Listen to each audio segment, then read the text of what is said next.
महेश जी आप जवाब दीजिए। देखिए ये जो है आज के वर्तमान परिवेश में, जैसे ये ओंकारेश्वर जी ने एक बात कही कि अभी जो माहौल है वहाँ जम्मू कश्मीर में, जिस प्रकार से वहाँ डेमोक्रेसी या कह लीजिए कि अभी जिस प्रकार से राजनीति दशा और दिशा वहाँ की बदली है, तो उसमें स्वाभाविक रूप से अगर कोई इस तरह के खलल और इस तरह के बयान और इस तरह की सोच और इस तरह की समझ अगर पैदा होगी, तो जम्मू कश्मीर और भारतवासियों के लिए जम्मू कश्मीर आन बान और शान है।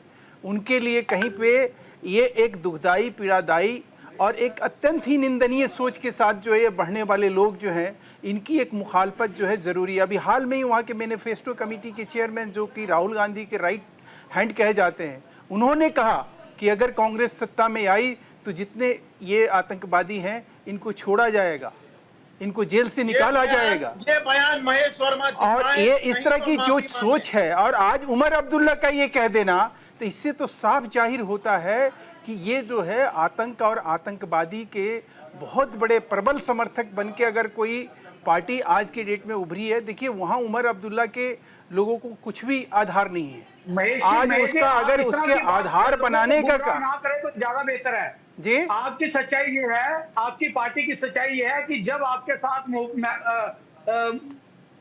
पीडीपी के साथ आप सत्ता में आए तो मुफ्ती साहब ने ये बयान दिया था उसी इनॉग्रेशन में, जिसमें ओथ लेनी थी सीएम की, तो प्रधानमंत्री जी उसी चेयर पे थे और प्रधानमंत्री जी के सामने वे ये कहते हैं कि हम धन्यवाद करते हैं पाकिस्तान का जिन्होंने यहाँ पे चुनाव होने दिया। तो आप इस तरह की बात ना करें तो ज्यादा अच्छा है। मैं फिर कह रहा हूँ, हम वही पार्टी हैं, हम वही लोग हैं। ये बैनर पोस्टर्स के हटा दीजिए, आपके पास मौका मिलेगा, आपके पास आएंगे, जवाब ले लेंगे, उन्हें भी मौका मिलना चाहिए। हम वही पार्टी के लोग हैं कि आज के डेट में अगर कोई व्यक्ति इस तरह से किया है, हमने उस तरह से काम नहीं किया है। जो आप कह रहे हैं कि अफजल गुरु को महिमा मंडित करने का जो ये अभी हमारे ऊपर लांछन लग रहा था, नहीं, आज इसको जस्टिफाई, इसलिए आज जो मुद्दा है ना, आज मुद्दा ये नहीं है कि इतिहास, नहीं, आज मुद्दा ये नहीं है। सुनिए, अगर आप जम्मू कश्मीर, आप लोग आते हैं बीच में, नहीं, आप लोग इसलिए डिबेट करते हैं कि आदमी को किसी को बदतमीजी से बात करना है, कोई बदतमीजी से बात कर रहा है, कोई आदमी बोलने नहीं दे रहा है, इसलिए इस डिबेट में हम लोग बैठते हैं। अश्विनी जी, हम लोग हैं, अश्विनी जी कैसा है कि मैं आपको वक्त नहीं दे रही हूँ बोलने का, एक बार उनका जवाब तो पूरा हो जाने दीजिए। कम बोलने तो दो यार, कम से कम। महेश जी बोले, उसका अश्विनी जी आपके पास आऊंगी, आपका रिएक्शन लूंगी। आप कोई असभ्य व्यक्ति थोड़ी हो। महेश जी जवाब पूरा करें। मैं आपको सिर्फ ये बताना चाह रहा हूँ कि वर्तमान परिवेश में जो चीज सामने दिख रही है, हम ये कहना चाह रहे हैं आपसे कि आप बताइए वहां पे जो आज जो पॉलिटिकल प्रक्रिया है, वहां जो राजनीतिक प्रोसेस है, वो क्या डिरेल हुआ है? वहाँ किसी प्रकार से आपको कहीं, आप कह रहे हैं कि IIM आया, IIT आया, उसमें जो बच्चे पढ़ रहे हैं वो बाहरी बच्चे पढ़ रहे हैं, आपका आधार क्या है कहने का? आप ये किस विश्वास के साथ कह रहे हैं? कोई उसका मैंने वजह होना चाहिए ना। आप पहले कह रहे थे कि IIM खुलना चाहिए, IIT खुलना चाहिए। आप जम्मू कश्मीर में IIT में IIM खोलने का मतलब आप ये समझ रहे हैं कि वो भी एक गलत काम हो गया। वहां पे ग्लोबल इन्वेस्टर समिट होता है सर, वर्ल्ड के सारे लोग आज जम्मू कश्मीर में आके इन्वेस्टर सम्मेलन कर रहे हैं।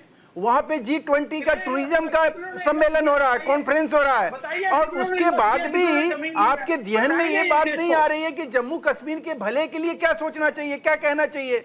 हमारे लिए आज की डेट में जो सबसे बड़ा मुद्दा, अरे भैया बोलने दो, कम से कम बोलने दो। ये बीमारी आप लोगों को कहां से लगती है समझ में नहीं आता है। हम आपके बीच में बोले हैं, आप मुझे बताओ, आप पढ़े लिखे हो जल्दी से कंप्लीट करिए। मैं अश्विनी जी के पास ही चली जाती हूँ, वो बार-बार। मैं आपसे सिर्फ ये पूछना चाह रहा हूँ कि आप मेरे, अरे भाई ये क्या तरीका है? आप बोलने दो यार, एक बार बोलने तो दीजिए। बोलने तो दो यार, भी फैला रहे, एक बार बोल ले, उसके बाद मैं आपके पास आ जाऊंगी, आप खंडन कर दीजिएगा। आप एक बार जवाब तो पूरा हो जाने दीजिए, जल्दी महेश जी। देखिए मैं ये कह रहा हूँ चारुल जी कि आज जो है PDP की प्रमुख जो है महबूबा का नाम लेके हमारे ऊपर ये आरोप जड़ा जाता है कि भाई आप तो वही है ना जो अफजल गुरु का, जिसने जो अफजल गुरु को महिमा मंडित करते रहे हैं लोग, उनके साथ आप सरकार बना के घूमते रहे, उनके साथ आप सरकार बनाए, सरकार चलाए। अरे साहब आज क्या उस बात को कहीं दिखाई दे रहा है? अब हमारे कैरेक्टर, हमारे चरित्र में वो दिखाई दे रहा है कि हम जो है महबूबा का साथ क्यों छोड़े और महबूबा से हम अलग क्यों हुए, और आज जो ये शांति अमन चैन और विकास जो आज जम्मू कश्मीर में आया है, उसका कारण क्या है? और वो आज की डेट में कहीं हमें कहा जा सकता है, हमारे ऊपर उंगली उठाई जा सकती है क्या? और ये कह के आज उमर अब्दुल्ला को कहीं जस्टिफाई किया जा सकता है क्या? ये देशद्रोही सोच अच्छा, के महेश साथ जी, मैं कोई भी आदमी के पास इस तरह जाऊं, से उससे पहले समर्थन कर सकता है? कोई भी भारतवासी जो यहाँ का खाता है वो कहीं समर्थन करेगा के इसको? पास जा रही हूं, उससे पहले एक छोटा सा सवाल, अगर बहुमत नहीं मिल पाया तो क्या पीडीपी से गठबंधन करेंगे? सवाल ही नहीं पैदा होता है। हम वहां सरकार, आपको एक चीज मैं बताऊं, श्यामा प्रसाद मुखर्जी जी का जब वहां कत्ल किया गया, हत्या की गई, तब भी हम विचलित नहीं हुए। मेघालय हम जिस प्रकार से वहां लड़ाई लड़े, हम कश्मीर में राजनीतिक मेघालय के लिए भी आपने कहा था, मेघालय के लिए भी कहा था आपने कि एनपीपी से गठबंधन नहीं करेंगे, लेकिन जब बहुमत से दूर हुए तो एनपीपी से गठबंधन हो गया था मेघालय में, आज सरकार में भी है। तो बस हाँ या ना में क्या मतलब, ये मान लिया जाए कि अगर बहुमत नहीं आया तो पीडीपी से तो गठबंधन नहीं करेंगे? बिल्कुल, हम तो स्पष्ट कह रहे हैं। अब इससे ज्यादा मैं आपको और क्लैरिटी क्या दे सकता हूं? मैं ऐसा थोड़ी हूं कि मैं घुमाऊंगा जलेबी की तरह की नहीं, हमें उमर अब्दुल्ला से कोई परहेज नहीं है। अफजल गुरु को फांसी की बात उसने कही नहीं। सुन लीजिए, आप सुन लीजिए।